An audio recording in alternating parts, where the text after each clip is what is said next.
I'm gonna catch so much flack for this video. Let's talk about the rest of the Mariners 2024 season, shall we? As of right now, after their first win versus the New York Mets, I'm recording this on Saturday before Game 2 versus the Mets, the Mariners improved to 61-56. They're 3 games back of the wild card and sit in a virtual tie with the Houston Astros in the American League West. Now, obviously, the 90 win mark is a mark that we've talked about a lot for the rest of this season, or at least before the season, and I think that we need to bring it up here because it's pretty unlikely the Mariners are going to reach 90 wins. With 45 games left, the Mariners would need to go 29-16 to reach 90 wins. Is it possible? Yes. Is it likely? No, not when you need to play at like a .66 winning percentage the rest of the year.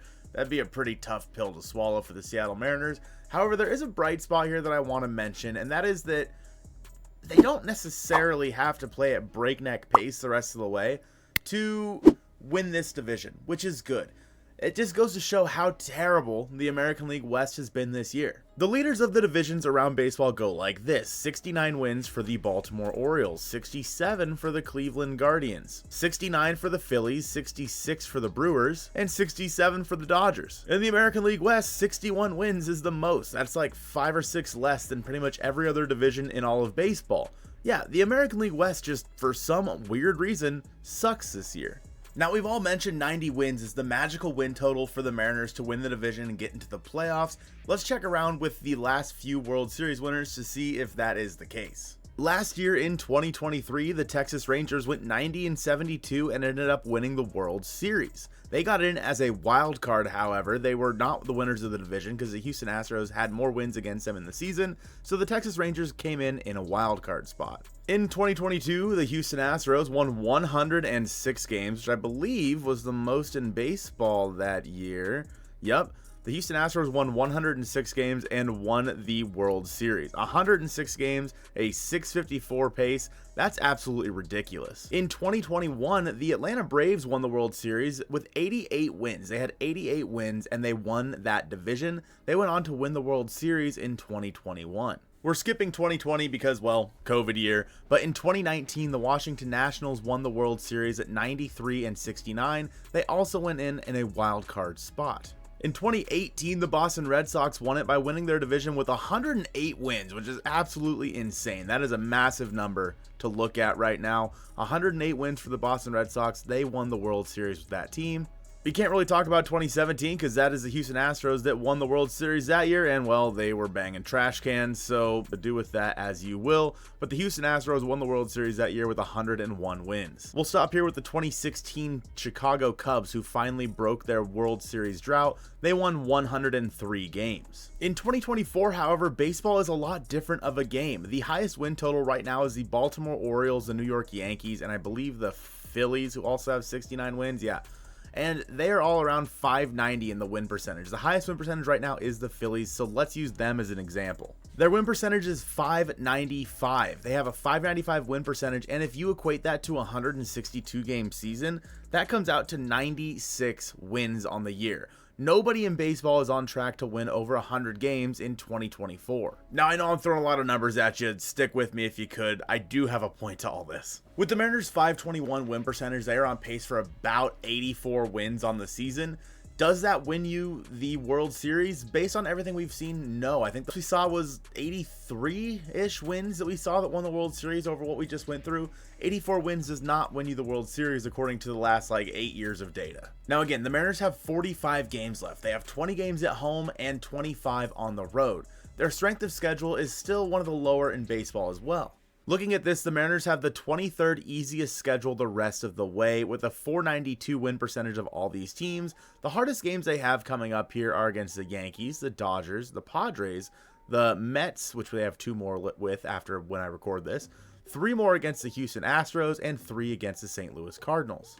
Now, of their 45 games, the Mariners have 23 games left against teams under 500. Those teams being the Athletics, the Angels, the Rangers, the Tigers, and the Pirates. Now, I know what you're thinking. We just watched the Mariners lose 2 of 3 to the Detroit Tigers. And yeah, we did just watch the Mariners lose 2 of 3 to the Detroit Tigers, which was beyond me. However, they did also, right before that, win 2 of 3 from the highest winning percentage in all of baseball, the Philadelphia Phillies. Sometimes that is just baseball. The Mariners took 2 of 3 from one of the best teams in all of baseball in the Phillies, and then lost 2 of 3 to one of the worst teams in baseball in the Detroit Tigers. And looking at the Mariners numbers on the year, that's not too far off here, as they're 31 and 33 against over 500 teams. Look at the Astros, they're 23 and 31. The Astros have been terrible against teams over 500. The Mariners are at a 35 and 26 record at home this year. That equates to about a 573 win percentage. The Mariners have 20 games left at home. With that 573 win percentage, that equates to about an 11-ish win total from their home games. The Mariners have 25 games left on the road this year, and on the road they're running a 464 win percentage, which of those 25 games, this is going to sound weird, but it's true, equates to about 11 wins. So all in all, the Mariners, if the records hold true for their home and away splits, would win 22 of the 45 games left, which would put them at an 83 and 79 record. I hear you. Colton, where are you going with this? You're not helping us. This sounds terrible. A 83 and 79 record if you follow that logic, or if you just look at their overall win percentage this year, an 84 and 78 record. Neither of those are very inspiring. Where am I going with this, you may ask? It's just the fact that the Mariners don't have to win 90 games or whatever magic number we think we have to win the division or even make the playoffs. They only have to be one game better than the Houston Astros the rest of the way. If the last 45 games the Astros win 20, the Mariners need to win 21. With that being said, however, if the Mariners win the series versus the Astros coming up, the Mariners can win the same amount of games as the Astros and still win the division. So again, yes, the win totals are not impressive for what the Mariners have working with them right now. However, they don't have to be to make it to the playoffs. And we all know once the playoffs start, anything could happen, especially with the Mariners pitching staff. Anything can happen in the playoffs. And because of that, the Mariners, they don't need to focus on this magical win title. Yes, it sucks that they just lost 2 of 3 to the Detroit Tigers. You did have to face Tarek Skubal in there, but you should have won game 1 against a guy who is not very good. Basically, what I'm trying to say is there is so much nuance to the rest of the season for the Seattle Mariners, and it is going to cause a lot of us to rip our hairs out. In a perfect world, okay, the Mariners get hot. Julio comes back, JP comes back, they blow all the other teams out of the water, and they go on like a winning month like they had in 2023, where they won a club record, what was it, 21 or so games in the month of August. That would be a perfect world, because if they do that, they're pretty much well on pace to reach 90 wins. But all of baseball is bad this year. Nobody's on pace to reach 100 wins in 2024. So this 90 win total, this magic 90 win total, is got to be prorated a little bit, because all of baseball's been beating up on each other and everybody kind of sucks.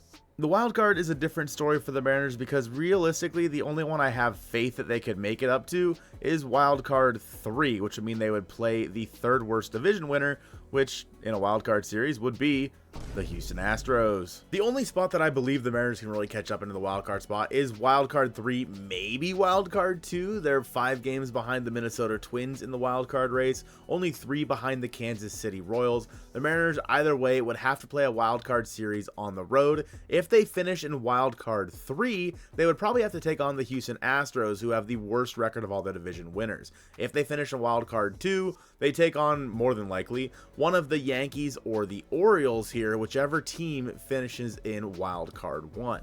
Again, it's down to a sprint now for the Mariners, a 45-game sprint. They have not played their most inspiring baseball. We all know that, but nobody in baseball really has, and I think that is what's so strange. It's more than just a Mariners problem, it's an all of MLB problem. We all know that offensive numbers are down across the entire league, and that goes for a team that was not very good offensively in the first place. For the Seattle Mariners, they're even worse off. And because of that, once Julio and JP get back and this team gets firing on all cylinders, I do have faith that they can take this season away from the Houston Astros, because while the Mariners let the Astros back in, the Mariners had a 10-game lead, right?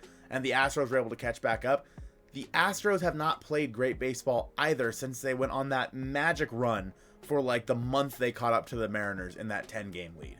The Astros were the best team in baseball, and then as soon as they hit first place, they went and they have not been great ever since. They've been about the same as the Seattle Mariners, which is why both teams keep fighting for first place. Each game that the Mariners lose is going to be a gut punch, and each game they win is going to be pure euphoria. I'm looking forward to the rest of the season, and it's going to be interesting to see how many ball games it takes to see who the division winner is in the American League West, because again, the American League West sucks. Can it be the Mariners at the end of the year with like 85, 86 wins? We'll just have to wait and see. I appreciate you guys watching this one, and go Mariners.